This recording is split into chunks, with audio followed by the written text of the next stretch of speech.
Hello friends, welcome to my channel. আজকে আমি আলোচনা করব যে এই নতুন সরকার 2026 সালে বিধানসভা ভেঙে নতুন বিজেপি সরকার আমাদের পশ্চিমবঙ্গে স্থাপিত হলো।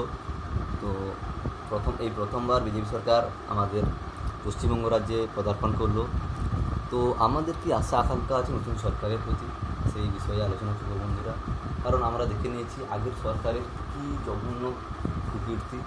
আমরা বর্তমানে এখন টিভি খুললেই দেখতে পাচ্ছি গত তৃণমূল সরকারের নেতা নেত্রীদের কত ব্যাংক ব্যালেন্স, কত অনামি বেনামি সম্পত্তি, ইতিবৃত্তি, ঠিক আছে।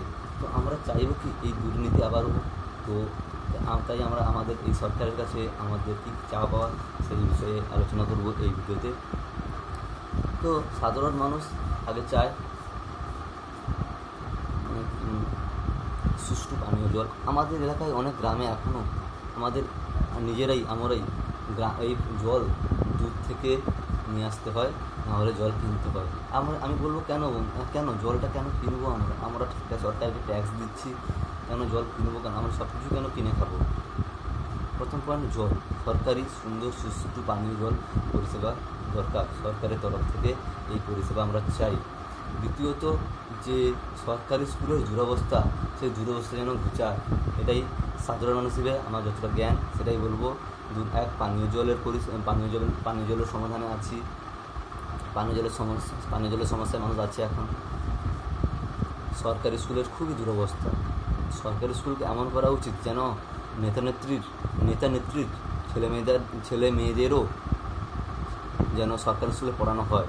এই সিস্টেম যদি চালু হয়, যদি এই নিয়মটা যদি বাধ্যতামূলক করা থাকে যে নেতা নেত্রীর ছেলে মেয়েদেরকেও সরকারি স্কুলে পড়াতে হবে, তাহলে সরকারি স্কুল প্রাইভেট স্কুলের থেকে অনেক বেশি উন্নতি লাভ করবে।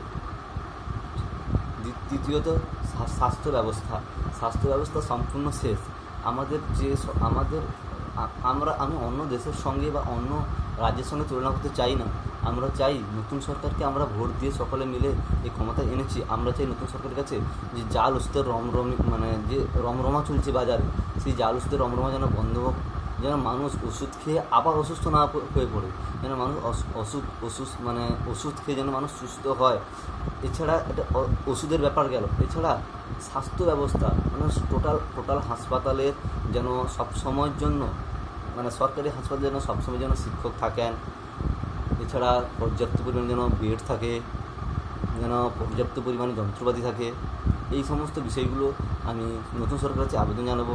এছাড়া সরকারি রাস্তা, যেসব রাস্তা এখনও সংস্কার হয়নি বা যেসব রাস্তা সংস্কারের প্রয়োজন আছে, সেই সমস্ত রাস্তা সংস্কার প্রয়োজন, ঠিক আছে। এই বিষয়গুলো আমি সরকারকে দেখতে বলবো। আমরা চাই না, সত্যি বলছি, আমরা চাই না সরকার আমাদের ভাতা দিক।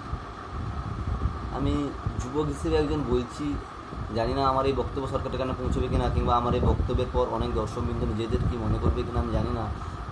আমাদের কেন একজন সরকার ডোনেশন দেবে?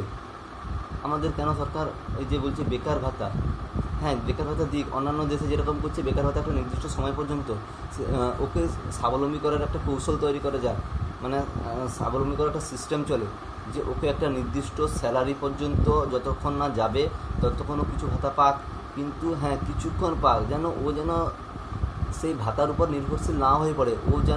ওই যুবক বা যুবতী যেন এই নির্দিষ্ট স্যালারিকে পেতে পারে, এমন কিছু কর্মসংস্থান, এমন শিক্ষা পদ্ধতি আনুক সরকার, এটাই চাই।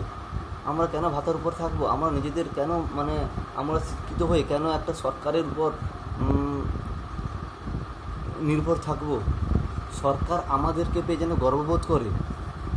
আমরা যেরকম এই সরকারকে পেয়ে আমাদের উচিত সরকারকে পেয়ে গর্ববোধ করা, যেন সরকার ভালো কিছু করে, সেরকম সরকারেরও উচিত আমাদেরকে নিয়ে গর্ববোধ করে। যেরকম বিরাট কোহলি, আমি একটা নাম বলছি যেটা গ্লোবাল আইকন, বিরাট কোহলি, ওনাকে পেয়ে দেশ গর্বিত, ওনাকে পেয়ে এই ভারতবর্ষ দেশ গর্বিত। রবীন্দ্রনাথ ঠাকুর, ওনাকে পেয়ে এই ভারতবর্ষ গর্বিত। নেতাজি সুভাষচন্দ্র বসু, ওনাকে পেয়ে এই ভারতবর্ষ গর্বিত। সেরকম আমরা প্রত্যেককেও পেয়ে যেন ভারতবর্ষ গর্বিত হয়, এবং আমরাও এই ভারতে জন্মগ্রহণ করে যেন নিজেকে গর্বিত মনে করি। অনেকে আমি দেখেছি বলছে আমার জন্ম যদি অন্য দেশে হতো ভালো হতো, আমার জন্ম যদি আমেরিকায় হতো ভালো হতো। কেন ভাই, আমার দেশ কি খারাপ? হ্যাঁ, আমার দেশ খারাপ আমাদের জন্যই, আমাদের দেশ খারাপ আমাদের জন্যই, আমাদের সিস্টেমের জন্যই। আমাদের সিস্টেমে এত দুর্নীতি আমরা চাই এই সরকার হচ্ছে আর একটা, যেটা এই দুর্নীতি যেন বন্ধ হয়, অনুরোধ করে আমাদের আবেদন, যেন দুর্নীতি বন্ধ হয়। এছাড়া আরও যত সমস্ত ভালো ভালো প্রকল্প আপনাদের মাথায় আছে আপনারা কমেন্ট করুন, যারা দর্শক কমেন্ট করুন, এবং আমাদের এই আবেদন যেন সরকার শোনে এই আশা রেখে ভিডিও শেষ করছি। ধন্যবাদ সবাইকে।